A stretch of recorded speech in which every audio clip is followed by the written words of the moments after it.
ক্যাসেটটি প্রযোজনা ও পরিবেশনা করেছে আল আরব এন্টারপ্রাইজ, হাটহাজারী, চট্টগ্রাম।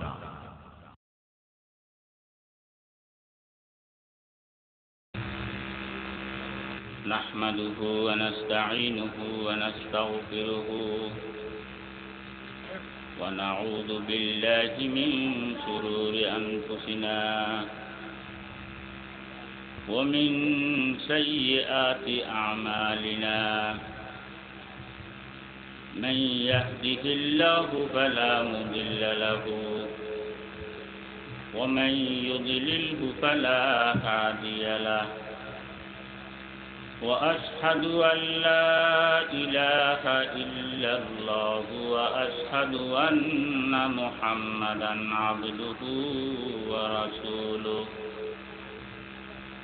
اللهم صل على محمد وعلى آل محمد كما صليت على إبراهيم وعلى آل إبراهيم إنك حميد مجيد.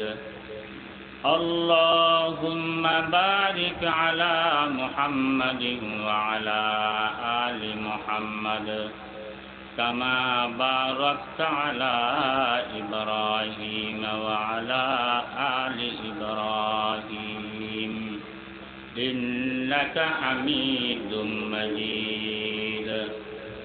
فقد قال تعالى في كلامه المجيد وفرقان الحميد: أعوذ بالله من الشيطان الرجيم. بسم الله الرحمن الرحيم. قل إن الموت الذي تفرون منه فإنه ملاقيكم ثم تردون إلى عالم الغيب والشهادة فينبئكم بما كنتم تعملون. صدق الله العظيم. وقال رسول الله صلى الله عليه وسلم: كفى بالموت واعظا، أو كما قال عليه الصلاة والسلام. উপস্থিত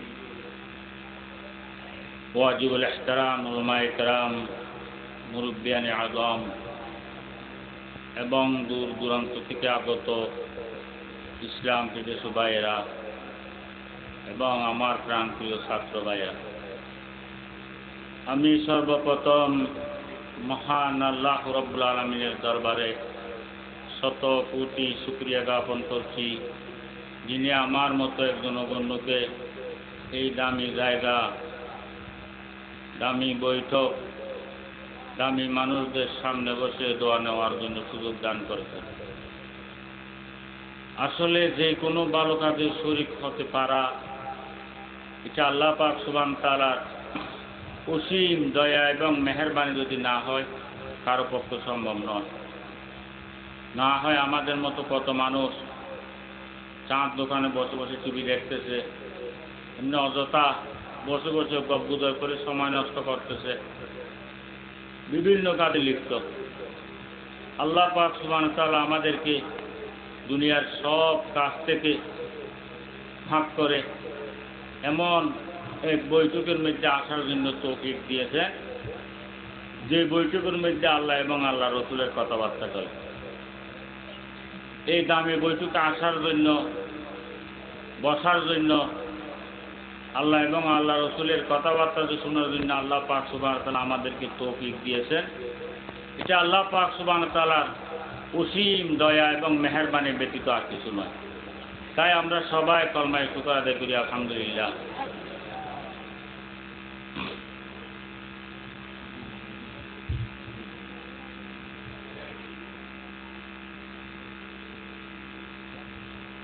দুনিয়ার মধ্যে যত জিনিস আছে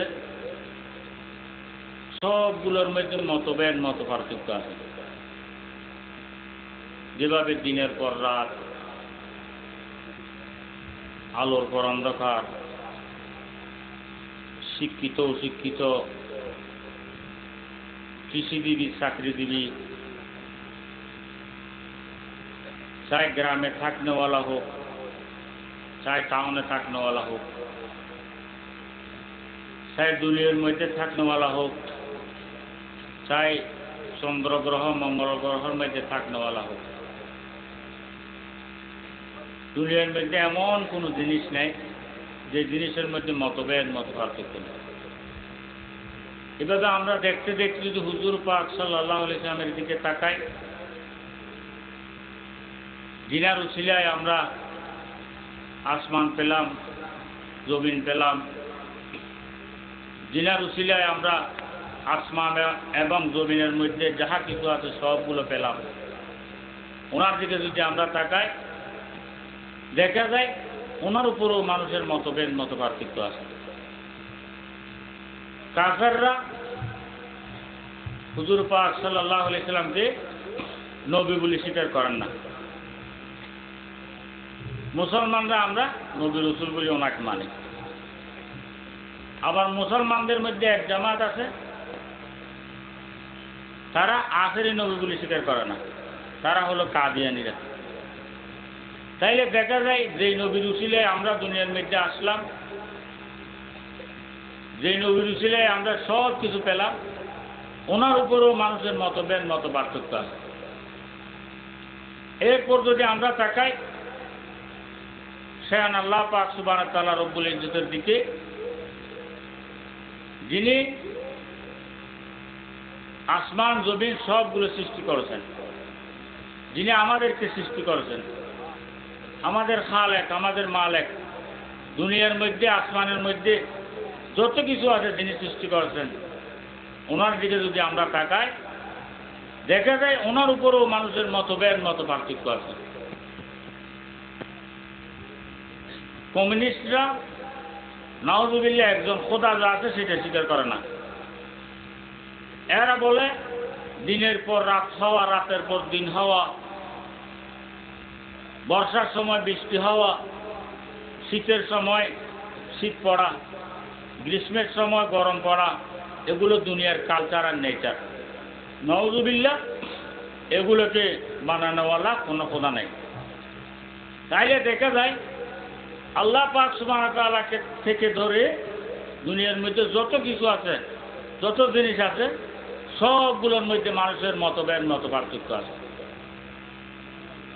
কিন্তু একটা জিনিস আছে যেটার মধ্যে কোনো মতভেদ মত পার্থক্য নেই, চাই শিক্ষিত হোক, চাই অশিক্ষিত হোক, চাই গ্রামে বাস করনেওয়ালা হোক, টাউনে বাস করনেওয়ালা হোক, চাই মুসলমান হোক, চাই কাফের হোক, দুনিয়ার উপরে থাকনেওয়ালা হোক, চাই চন্দ্র গ্রহ মঙ্গল গ্রহের মধ্যে থাকনেওয়ালা হোক, সবাই এক বাক্যে স্বীকার করে যে সেরকম একটা জিনিস আছে, সেটার নাম হলো যে মৌত। মৌতকে অস্বীকার করে যে পৃথিবীর বুকে কোনো মানুষ নেই। মৌতকে অস্বীকার করার জন্য বৈজ্ঞানিকের একদল বহু চেষ্টা করছিল। এরা একটা গ্লাস দিয়া মজবুত একটা বাক্স বানাইছিল, এমন মজবুত বাক্স বানাইছিল যেখানে একটু বাতাস ঢুকতেও পারবে না, বাইরে হতে পারবে না, এরকম মজবুত একটা বাক্স বানাইলেন। বাক্স বানানোর পর সেখানে আণবিক যন্ত্রপাতি সবগুলো ফিট করলেন। ফিট করে একটা মানুষকে টাইমার কতগুলো ইঞ্জেকশন আছে, পুশিং করার পর 20 মিনিট, 10 মিনিট, আধা ঘন্টা পর মানুষ মারা যায়। ওই ধরনের একটা টাইমের একটা ইঞ্জেকশন একটা মানুষকে পুশিং করে ওই বক্সের মধ্যে ঢুকাই দেবে, ঢুকায় বক্সটা জাম্পিট করে বন্ধ করে দেবে, এবং এরপর ওই আণবিক যন্ত্রপাতি ওগুলো কানে লাগায়, দুর্নীতি ওই বক্সকে দূরে বসে তারা দেখতে আসে, তাকাইয়ে আসে। এরা চেষ্টা করতেছে মৌটা কি কেমন করে রুটে যায়।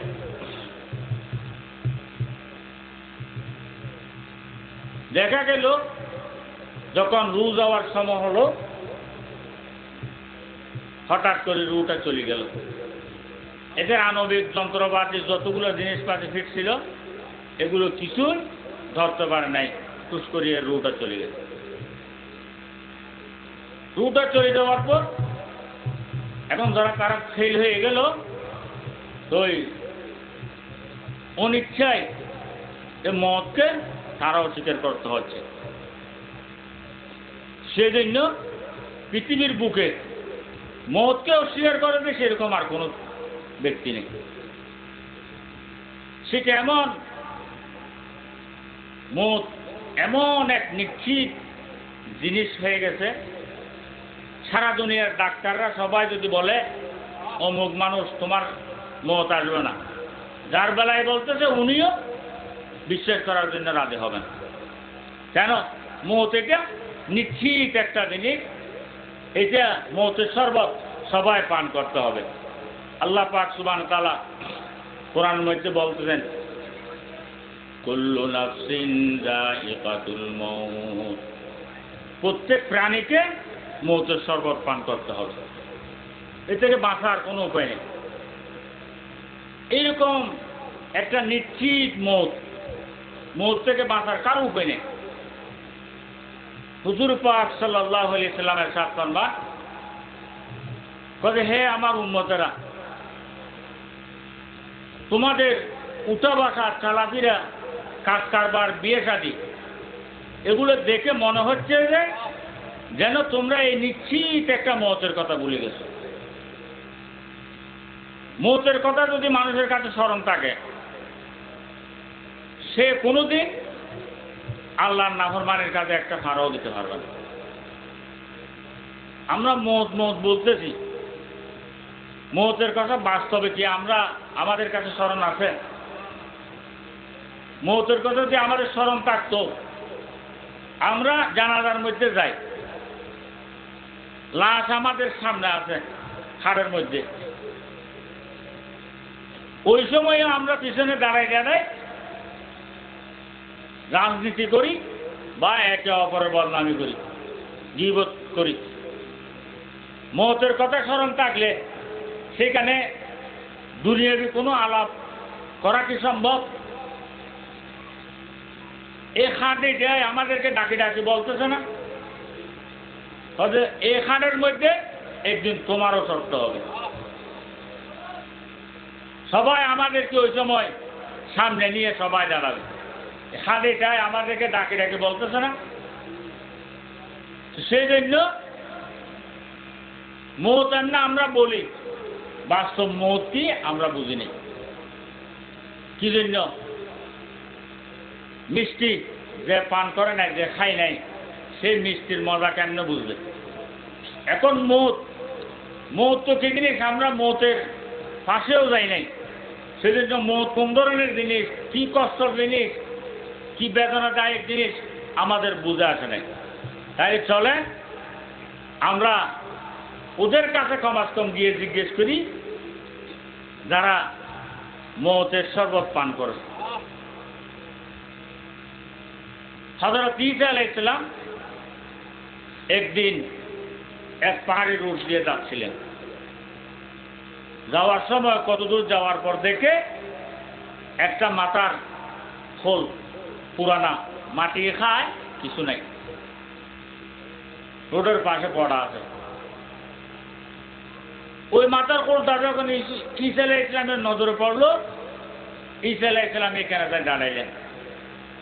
দাঁড়াইয়া মনে মনে বলতেছেন, হা, এই মাথার খোল তো একদিন আমার মতো মানুষ ছিল, হাত লাগারি এই রোড দিয়ে হাঁটত। আজকে ওনার মৃত্যু হওয়ার পর আজকে ওনার মাথার মানুষের সব চাইতে ইজ্জতওয়ালা অঙ্গ হলো মাথা। এই মাথা রোডের মধ্যে পড়া আছে, আর মানুষের লাঠির পাত্র হয়ে গেছে। ওই দিক থেকে আসার সময় মানুষ এদিক লাথি মারে, এদিক থেকে যাওয়ার সময় ওই দিক লাথি মারতেছে। মানুষ লাথি মারতেছে যে সেইটাও আজকে উনি কিছু বলতে পারতেছে না। এগুলো চিন্তা করে করে অনেকক্ষণ কান্নাকাটি করলেন। কান্নাকাটি করার পর ঈসা আলাইহিস সালামকে আল্লাহ পাক সুবহানাহু ওয়া তাআলা একটা মুজিজা দান করেছেন। সেটা হলো যে কোনো জীবকে কুম বিইযনিল্লাহ বলে ডাক দিলে সাথে সাথে জিন্দা হয়ে যেত। ঈসা আলাইহিস সালাম কি করলেন? ওই মাতার কোলটাকে কুম বিইযনিল্লাহ করে ডাক দিলেন। ডাক দেওয়ার সাথে সাথে উনি যেভাবে দুনিয়ার মধ্যে আগে মানুষ ছিল জীবিত, ওইভাবে মানুষ হয়ে গেল। মানুষ হওয়ার পর ওই মাতার কোল মৃত্যু ব্যক্তিটা ঈসা আলাইহিস সালামকে সালাম করলেন, বলছে, আয় আল্লাহর নবী, আসসালামু আলাইকুম, আয় আল্লাহর নবী। সালাম করার পর ঈসা আলাইহিস সালাম জিজ্ঞেস করতেছেন, হে ভাই, তুমি মৃত্যুবরণ করছো যে কত বছর হয়েছে? তোমার মৃত্যু হয়েছে যে কত বছর, একটু আমাকে বলো।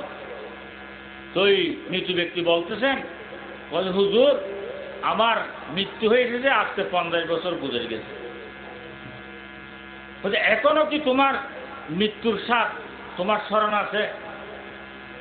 তো ওই ব্যক্তি বলতেছেন, আয় আল্লাহর নবী, আজকে 50 বছর অতিবাহিত হওয়ার পর দূরের কথা কিয়ামত পর্যন্ত মৌতের যে টিকা, ওইটা আমার মুখ থেকে কোনো যাবে না। ওই রকম মৌত, সাকরাতের মৌতের কষ্ট ওই রকম। এইভাবে আরো বহু ঘটনা আছে। মৌত এত কষ্টদায়ক জিনিস কেন? মৌত এত কষ্টদায়ক জিনিস কেন? হাদিসের মধ্যে হুজুর পাক সাল্লাল্লাহু আলাইহি সাল্লাম ইরশাদ ফরমাইতেছেন, বলে, মানুষের জন্য সব চাইতে বড় কষ্টদায়ক জিনিস হলো বিচ্ছেদ। একে অপরের থেকে যুদ্ধ হয়ে যাওয়া, বিচ্ছেদ হওয়া, এটা খুব কষ্টদায়ক জিনিস। এই মৃত্যু ব্যক্তি যখন বিছানার মধ্যে সাকরাতের জন্য, সাকরাত যখন আরম্ভ হয়, মৃত্যু ব্যক্তি যখন বিছানার মধ্যে, মৃত্যুর বিছানার মধ্যে শোয়, ওই সময় এর থেকে সবগুলো যুদ্ধ হয়ে যাচ্ছে, সবগুলো যুদ্ধ হচ্ছে। কিভাবে? আমরা মনে করি ওই সময় মৃত্যু ব্যক্তি যে সময় বিছানায় শুই চারিদিকে চোখ ঘুরাইতেছে, একবারে দিক দেখতেছে, একবারে দিক দেখতেছে, একবারে দিক দেখতেছে। আমরা মনে করতেছি নিজের ছেলেকে দেখার জন্য চাইতেছে, নাতিকে দেখার জন্য চাইতেছে। কেহ নাতিকে নিয়ে হাজির করে, কেহ ছেলেকে নিয়ে হাজির করে, কেউ বলে বিবিকে দেখার জন্য চাইতেছে। একে আমরা এইরকম বলি, এক একজনকে নিয়ে হাজির করে। কিন্তু যাদের বুঝে আসছে ওনারা বলতেছেন যে না, দরুদি ওয়ারপে হাসরত সে নজর করতে হ্যাঁ, দরুদি ওয়ারপে হাসরত সে নজর করতে হ্যাঁ, खुश रहो ऐ अहले वतन हम तो सफर करते हैं।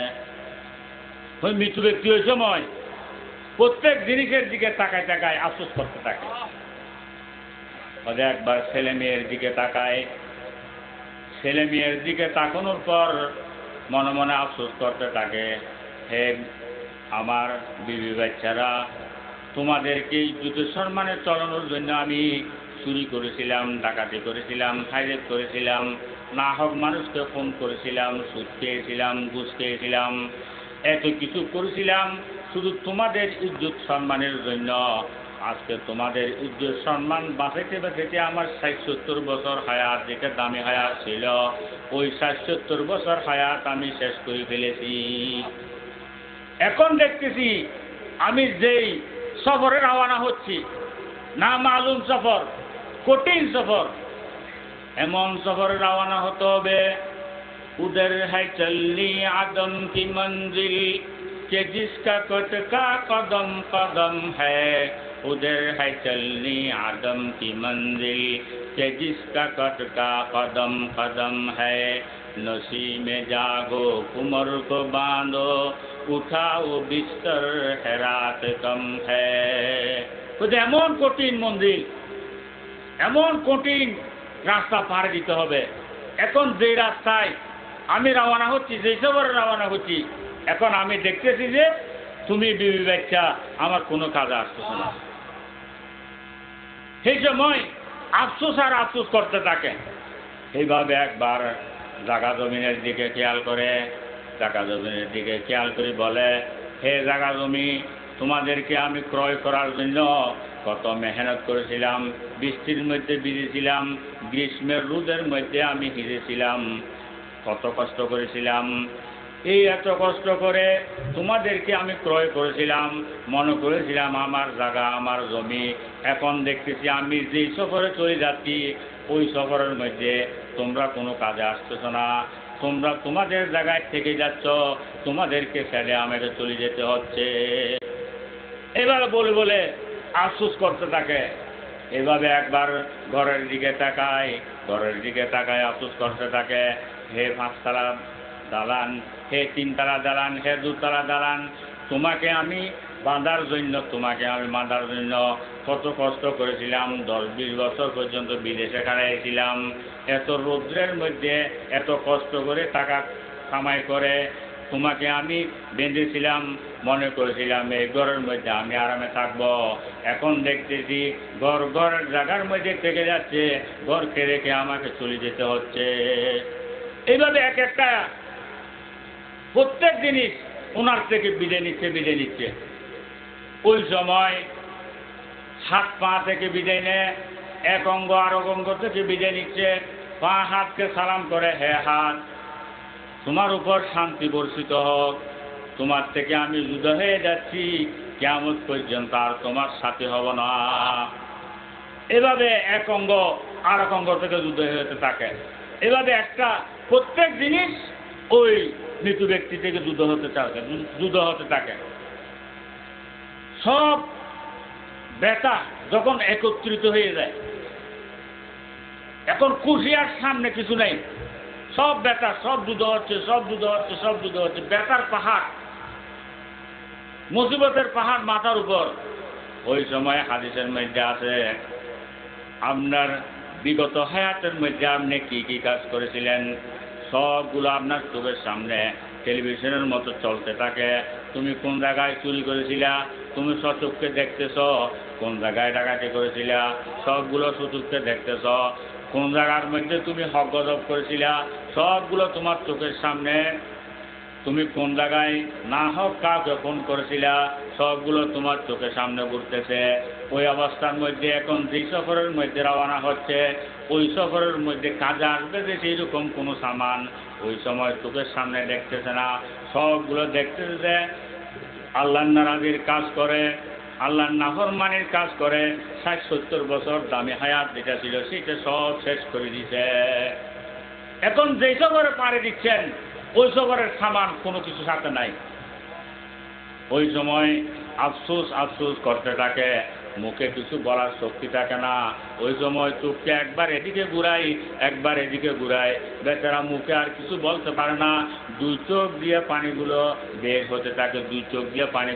হতে থাকে, এইরকম কষ্ট মৌতকে আমরা এত সহজ কেন মনে করছি?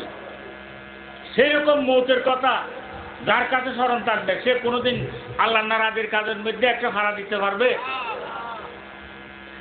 ওই সময় হাদিসের মধ্যে আছে, যারা নাফরমান গুনাহগার তাদের রূহ যখন কবজ করার সময় হয়, আজরাইল আলাইহিস সালাম দুজকের মধ্যে যায়। দুজকের মধ্যে গিয়ে দুজকের থেকে কিছু সঙ্গী উনি সাথে লয়। ওই সঙ্গীগুলো এত বদসুরত হবে, এত কালো হবে, বলছে যে ওদের চেহারার দিকে তাকাইলেও রূহ পিঠের মধ্যে ঢুকে যায়, এত ভয়ানক ওই ফেরেশতাগুলোর চেহারা হবে। এবং চোখগুলো থেকে আগুনের ঝিলকি বের হইতে থাকবে। এবং ওরা দুজক থেকে বের হওয়ার সময় দুজক থেকে একটা থালি নিবে, যেটা গরম লোহাকে আগুনের উপর রাখলে যেভাবে লাল হয়ে যায় ওইভাবে লাল গরম একটা দুজক থেকে থালি নিয়ে আসবে। এবং কালো ময়লা গন্ধযুক্ত একটা কাপড়ও ওই দুজক থেকে ওই থালির উপর করে নিয়ে আসবে। নিয়ে আসার পর আজরাইল আলাইহিস সালাম ওই মৃত ব্যক্তির মাথার সামনে বসে এই সঙ্গীরা একটু দূরে গিয়ে বসে। ওই সময় আজরাইল আলাইহিস সালাম ডাক দে, হে খবিস রূহ, তুমি বের হয়ে আসো, বের হয়ে আসো। আজরাইল আলাইহিস সালাম যখন রূহকে বের হওয়ার জন্য ডাক দেয়, এখন ওই মৃত্যু ব্যক্তি তো নিজের চোখের সামনে দেখতেছেন, যেই রাস্তাতে এখন পাড়ি দিচ্ছেন, যেই শহরের দিকে উনি রওনা হচ্ছেন, ওইখানে কাজে আসবে যে সেরকম কোনো সামান ওনার সামনে নাই। সব দেখতেছেন আল্লাহর নারাজির কাজ, গুনাহ, মিথ্যা কথা, হাসদ, বুগুজ, কিনা ভরা, কোন গুণো কোন জায়গায় করবে সবগুলো নিজের চোখের সামনে বাঁচতেছে। এই সময় যে দেশে উনি এখন পাড়ি দিচ্ছেন, ওই দেশে কাছে আসবে যে সেরকম কোনো সামান নিজের সাথে দেখতেছে না। যখন নিজের সাথে দেখতেছে না, তখন হাদিসের মধ্যে আছে আজরাইল আলাইহিস সালাম যখন ডাক দেন, হে খবিস রূহ, তুমি বের হইয়া আসো, বের হইয়া আসো। এই ডাক দেওয়ার সাথে সাথে রূহ ফালাইতে থাকে, রূহ ফালাইতে থাকে। একবার রক্তের মধ্যে ঢুকি যায়, একবার রগের মধ্যে ঢুকি যায়, একবার গোস্তের মধ্যে ঢুকি যায়, একবার আঙ্গুলের দিকে চলে যায়, একবার ফিটের মধ্যে ঢুকি যায়, একবার কলিজার মধ্যে ঢুকি যায়। এভাবে সারা শরীরে ঢুকি ঢুকি ফালাইতে থাকে। ওই সময় যখন রূহ বের হয় না, তখন আজরাইল আলাইহিস সালাম জোরে ডাক দেয়, হে খবিস রূহ, হে খবিস রূহ, তুমি বের হয়ে আসো, বের হয়ে আসো। এভাবে যখন ডাক দেয় বের হয় না, তখন হাদিসের মধ্যে আজরাইল আলাইহিস সালাম এমন জোরে রূহকে টান দেয়, এমন জোরে রূহকে টান দেয় বের হওয়ার জন্য। হাদিসের মধ্যে আছে ওই মৃত্যু ব্যক্তির শরীরের মধ্যে যতগুলো রগ আছে, যতগুলো আছে, সবগুলো ছিঁড়ে ওই মৃত ব্যক্তির ভিতরের শরীর সব জুল হয়ে যায়, জুল হয়ে যায়, সবগুলো জুল হয়ে যায়। একটা মেশাল দিয়ে আমাদেরকে বুঝাচ্ছেন, ফাটলা যদি একটা কাপড় পানির মধ্যে ভিজায়, কোনো কাঁটাওয়ালা ঢালের উপর রাখা হয়, আর ওই কাপড়কে যদি এক পাশ দিয়ে টান দেয়, তাহলে কাপড়টার অবস্থা কি হবে? কাপড়টা কাঁটার মধ্যে লেগে ওগুলো তুলো তুলো তুলো তুলো হয়ে যাবে না? কত দ্রুপভাবে মৃত ব্যক্তির রূহকে যখন টান দেওয়া হয়, মৃত ব্যক্তির রূহকে যখন টান দেওয়া হয়, ওই সময় শরীরের মধ্যে যতগুলো রগ আছে সবগুলো ছিঁড়ে শরীরের ভিতরে সবগুলো জুল হয়ে যায়, জুল হয়ে যায়। আর হা হু চিল্লানের কোনো শক্তি থাকে না। সেই জন্য মৃত ব্যক্তি ওই সময় আর হা হু আওয়াজ করে চিল্লাতে পারে না।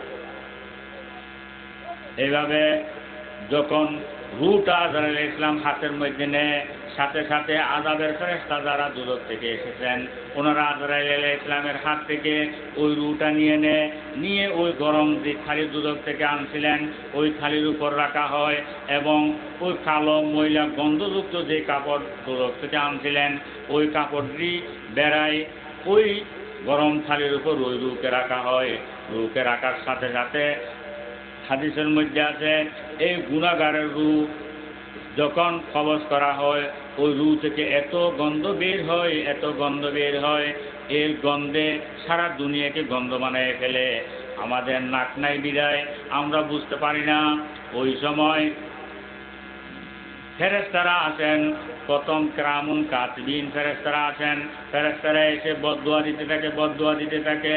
ওরা বলে, হে নাফরমান, হে খবিস, হে গুনাহগার, তুমি দুনিয়ায় থাকছো, তোমার গুনাহ লিখতে লিখতে আমরা হয়রান হয়ে গেছি, আমরা বিরক্ত হয়ে গেছি, দুনিয়ার মধ্যেও তোমার থেকে কোনো শান্তি পাই নাই। তুমি মৃত্যুর পরও তোমার রূহ থেকে এত গন্ধ বের হইতেছে, আমাদেরকে তুমি কষ্ট দিতেছ, তোমার উপর আল্লাহ লানত হোক, আল্লাহর গজব করো। এইভাবে ফেরেশতারা বদদুয়া দিতে থাকে। এভাবে যেতে যেতে আসমান পর্যন্ত যায়। আসমান যাওয়ার সময় যত ফেরেশতার সাথে সাক্ষাৎ হয় সবাই বদদুয়া দিতে থাকে, সবাই বদদুয়া দিতে থাকে।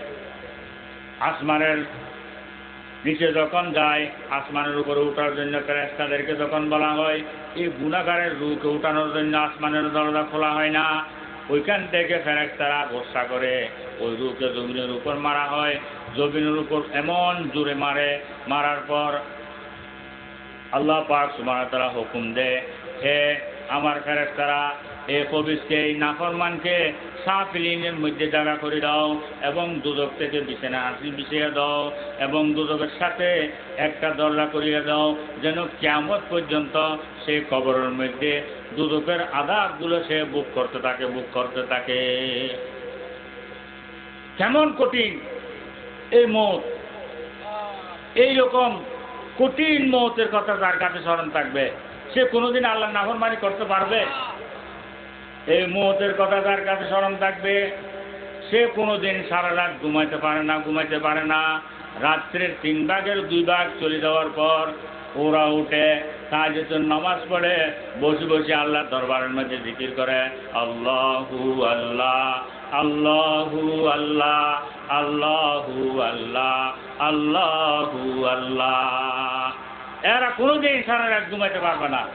মওতের কথা যার কাছে স্মরণ থাকবে, এই মওতের কথা যার কাছে স্মরণ থাকবে, যেমন আরামের বিছানায় থাকুক না কেন, যেমন ঠান্ডা পড়ুক না কেন, যেমন ভয় হোক না কেন, এই ভয়ে, এই ঠান্ডায়, এই আরামে ওনাকে কোনোদিন ধরে রাখতে পারবে না। মুয়াজ্জিনের আযান শোনার পর এই মওতের ভয়ে ওনাকে টেনে মসজিদের মধ্যে নিয়ে যাবে। মওত এত কঠিন জিনিস।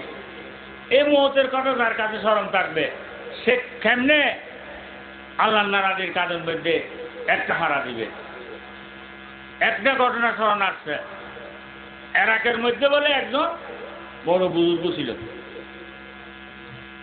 এই বুজুর্গ ঘটনাক্রমে ইরাক শহর ত্যাগ করতে হচ্ছে। যে জায়গার মধ্যে উনি ছিলেন ওই এলাকার মানুষ সব ওনার ভক্ত ছিল, সহি আলেম ছিল, সহি বুজুর্গ ছিল, সবাই ওনার ভক্ত ছিল। এখন উনি যখন চলে যেতে হচ্ছে সবাই ভক্তরা এসে কান্নাকাটি করতেছে, কত হুজুর আপনি আমাদের উপর ছিলেন রহমত স্বরূপ, আমরা কোনো মুসিবতে আটকিলে আপনার কাছে আসতাম, দোয়া চাইতাম, আপনার থেকে বরকত নিতাম, এখন আপনি চলে গেলে আমরা কার কাছে যাব? এগুলো বলতেছেন। তো হুজুর বলতেছেন আমার তো দিলে মনে চাইতেছে না যে আমি তোমাদেরকে ছেড়ে চলে যাই, কিন্তু অনেক ছেড়ে তো যেতে হচ্ছে। তো একজন বলে, হুজুর আচ্ছা আপনি যেখানে চলে যাচ্ছেন ওইখানের ঠিকানাটা একটু আমাদেরকে দেন, আমরা কোনো সময় যদি ওই শহরে যাই তাহলে আপনার সাথে দেখা করব, আপনার থেকে দোয়া নেব, বরকত নেব। এগুলো বলতেছেন। তো হুজুর বলতেছেন কত ভালো কথা, কথা আমি কোন শহরে যাচ্ছি শহরের নাম তো তোমরা জানো। উনি ওই সময় ইরাক শহর ছেড়ে মুলকে শামে চলে যাচ্ছে। কথা আমি কোন শহরে যাইতেছি ওই শহরের নাম তো তোমরা জানো, মুলকে শাম। ওই শহরে গিয়ে কত মিথ্যাবাদীদের পাড়া কোনটা জিজ্ঞেস করবে, এই মিথ্যাবাদীদের পাড়ার পাশে আমি থাকবো। তোমরা যে কোনো সময় গেলে ওই মিথ্যাবাদীদের পাড়ার পাশে আমাকে পাইবে। এখন কিছুদিন পর ওই এলাকার একজন ব্যক্তি ও মুলকে শাম যাচ্ছে। যাওয়ার সময় ওই এলাকার সমস্ত মানুষরা হাদিয়া, তোফা, টাকা পয়সা সবগুলো জোগাড় করে ওই লোককে দিছে। তো তুমি যখন এখানে যাইবে হুজুরের সাথে দেখা করবে, আমাদের সালাম বলবে, আমাদের জন্য দোয়া করার জন্য বলবে। তো ওই লোক নিজের কাজ শেষ করার পর মুলকে শামের মধ্যে ও মিথ্যাবাদীদের পাড়া কোনটা তালাশ করতেছে হুজুরের সাথে দেখা করার জন্য। তালাশ করতেছে কোনো দিকে পায় না। হরান হয়ে গেল 2-3 দিন। যেদিকে যায় তালাশ করে, ভাই মিথ্যাবাদীদের পাড়া কোনটা? সবাই একে পাগল বলে, কি মিথ্যাবাদীদের পাড়া? মিথ্যাবাদী সবগুলো যুক্তি করে এক জায়গায় বসবাস করেনি, কি মিথ্যাবাদীদের পাড়া? যার কাছে জিজ্ঞেস করে সে পাগল বলে। এভাবে কিন্তু হুজুরের উপর বিশ্বাস আছে, কথা না হুজুর মিথ্যে বলতে পারে না, উনি সহি আলেম, সহি পীর, উনি কেমন করে মিথ্যে বলবে? নিশ্চয়ই মিথ্যাবাদীদের কোনো পাড়া আছে। উনি তালাশ করতেছে 2-3 দিন তালাশ করার পর একদম হয়রান পেরেশান হয়ে একদিন 11টা-12টা বাজে ফুল গরমের মধ্যে এক কবরস্থানের পাশ দিয়ে যাচ্ছিলে, ওইখানে পাশে একটা মসজিদ আছে, দেখতেছে জোহরের আযান দিতেছে ওই মসজিদে। যখন জোহরের আযান শুনছে গরমে হয়রান হয়ে গেছে, তাড়াতাড়ি মসজিদের মধ্যে ঢুকে গেছে নামাজ পড়ার জন্য। মসজিদে ঢুকি দেখে যে হুজুরকে আজকে 3-4 দিন ধরে উনি তালাশ করতেছে, ওই হুজুর ও মসজিদের এক পাশে বসা। যখন ওনাকে দেখলো, ওনার এই 4-5 দিন যা মেহনত করছে সব ভুলে গেছে। তাড়াতাড়ি হুজুরের সাথে দেখা করলো, সালাম দিলেন, দেখা করলেন। দেখা করে বলতেছেন, হযরত হুজুর আজ 3-4 দিন ধরে বহু কষ্ট করছে, আপনাকে তালাশ করতেছে। কেন কষ্ট করতেছ? আমার ঠিকানা তো সোজা, তোমাদেরকে আমি ঠিকানা তো বলে আসছিলাম, একদম সোজা ঠিকানা। হযরত হুজুর আপনার ঠিকানাটা আমরা মানুষের কাছে বলছি, যেখানে বলি মিথ্যাবাদীদের পাড়া কোনটা, সবাই আমাকে পাগল বলে। ফলে মিথ্যাবাদীদের কি ফারাক? সব মিথ্যাবাদী যুক্তি করি এক জায়গায় থাকেনি, এরকম কথা আমাকে সবাই পাগল বলে। যখন এরকম বলছে, হুজুর কি করলো, ওই লোকটাকে হাত ধরে মসজিদের বাইরের দিকে নিয়ে গেল। মসজিদের বাইরের দিকে নিয়ে কবরস্থানের গোড়ায় গিয়ে দাঁড়ালো। কবরস্থানের গোড়ায় গিয়ে দাঁড়ায় বলে, এখানে কত মানুষ শুয়ে আছে, হাজার হাজার মানুষ, বিরাট কবরস্থান। এই কবরস্থানের মধ্যে হাজার হাজার মানুষ শুয়ে আছে না? হুজুর আছে। এরা যখন জিন্দা ছিল তারা বলতো না, আমার ছেলে, আমার মেয়ে, আমার বেবি, আমার ঘর, আমার জায়গা, আমার জমি, আমার ফ্যাক্টরি, এরকম বলতো না? হুজুর বলতো। তো যদি যে তার হইতো, ওইগুলো যেগুলো তার বলতো দুনিয়ার মধ্যে, ওগুলো যদি তার হইতো, আজ তার জিনিস তার সাথে থাকতো না? নিশ্চয় সাথে থাকতো। এখন জমির জায়গায় থেকে গেছে, ঘরের জায়গায় থেকে আছে, ফ্যাক্টরির জায়গায় আছে, সে এখানে আসে শুয়ে রয়েছে একা, সবগুলোকে ফেলে। যদি তার হইতো, তার সাথে দেখতো। এখন দেখা যায় যেগুলো তার বলছিল ওগুলো যার যার জায়গার মধ্যে ওগুলো উপস্থিত, সে এখানে আসে শুরু হয়েছে। তাহলে যেগুলো দাবি করছিল তার ওগুলো মিথ্যা না, এগুলো তার দাবিটা মৃত্যুর না? জমির জায়গায় পড়া আছে, ফ্যাক্টরির জায়গায় পড়া, ঘরের জায়গায় পড়া, আর সবগুলো সেটা এখানে আসে শুয়ে আছে। যেগুলো দাবি করছিল সব মিথ্যা। তো আমি মিথ্যাবাদীদের ফাড়া বলছি, ভুল বলছিলি। এখানে সব মৃত্যু এক জায়গায় জমা হয়েছে, ওই বিশ্বাস বলে। তা আসলে কথাটা বাস্তব না। আমরা বলি আমার জায়গা, আমার জায়গা, আমার জমি, আমার জমি। বাস্তব কি? আমার জমি বলতে যে সেরকম লক্ষ লক্ষ লোক চলে গেছে ওই জমির জায়গায় অবস্থান করতে আছে। আমরাও আসি বলতেছি আমার জমি, আমরাও চলে যাবো, আমাদের পরগুলো বলবো আবার আমার জমি, ঠিক না? তো সেই জন্য বাইরা এই মিথ্যা দুনিয়া, এই দুনিয়াটা হলো মিথ্যা দুনিয়া। এই মিথ্যা দুনিয়া প্রগণ্ডার মধ্যে পড়ে, দুঃখে পড়ে, আসল ঘরের কথা যেন আমরা বলি না যায়। মুসলমানদের আসল ঘর কোনটা? বেহেশত। এটা হলো মুসাফিরখানা। আমরা এখানে এসে দেখি জন্য আসল ঘরে আরামের সামানগুলো সাথে নিয়ে যাওয়ার জন্য। আসল ঘরে আরামের সামানগুলো আমরা এখানে অর্জন করব, কামাই করে সাথে নিয়ে যাব। যেভাবে আমাদের দেশের লোকেরা বিদেশে যায়, দুবাই যায়, মস্কো যায়, ওইখানে যে যেতে পয়সাওয়ালা হোক না কেন, যে যত পয়সা কামক না কেন, ওনাদেরকে যদি বলা হয় আপনি এত পয়সার মালিক, আপনি এখানে একটা ঘর করেন না, বাসা বাড়ার মধ্যে থাকতেছেন কত কষ্ট করে, একটা ঘর বানান, আরামে থাকেন। ওই লোক কি উত্তর দিবে? বলবে যে ভাই এটা তো আমার দেশ না, আমি এখানে মুসাফির, এই দেশ আমাকে অনিচ্ছে ছাড়তে হবে। তা আমি যে দেশে অনিচ্ছে ছাড়ে, যে দেশে যেতে হবে আমার দেশ, আমি ঘর করলে ওইখানে করব, জায়গা কিনলে ওইখানে কিনবো, না আমি এই দেশ থেকে গেলে ওই দেশের মধ্যে আরামে থাকতে পারি। বলবো না সেরকম? তদুরূপভাবে এটা আমাদের জন্য বিদেশ, আমাদের দেশ হলো বেহেশত। যারা সালাক, হুজুর পাক সাল্লাল্লাহু আলাইহি ওয়াসাল্লাম ইরশাদ ফরমান, যারা সালাক তারা এই বিদেশ থাকাকালীন দেশের আরামের সামানগুলো ক্রয় করতে থাকে, জোগাড় করতে থাকে। আর ওই সমস্ত মানুষ বেকুব যারা মুসাফির অবস্থায় বিদেশে থাকাকালীন নিজের দেশের কথা ভুলে গেছে, নিজের আসল দেশের কথা ভুলে গেছে।